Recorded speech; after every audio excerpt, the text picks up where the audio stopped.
Ang mabuting balita ng Panginoon ayon kay San Juan. Papuri sa iyo, Panginoon.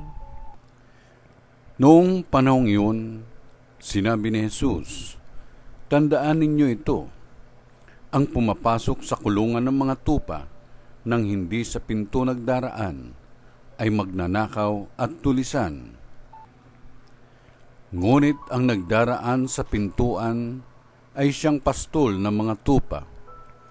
Pinapapasok siya ng bantay pinto at pinakikinggan ng mga tupa ang kanyang tinig.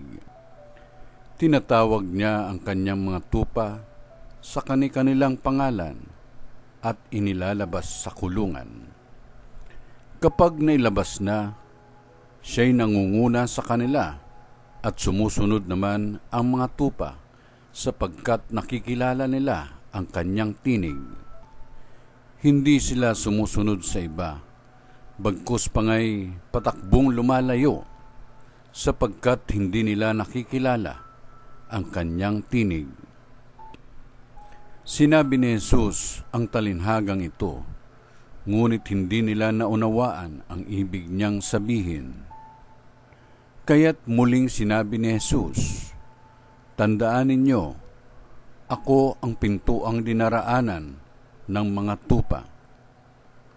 Ang mga nauna sa akin ay mga magnanakaw at mga tulisan, ngunit hindi sila pinakinggan ng mga tupa.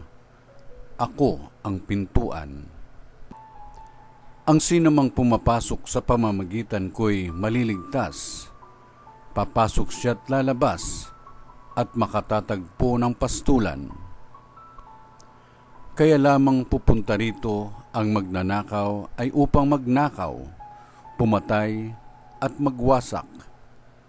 Naparito ako upang ang mga tupay magkaroon ng buhay, isang buhay na ganap at kasiyasiya."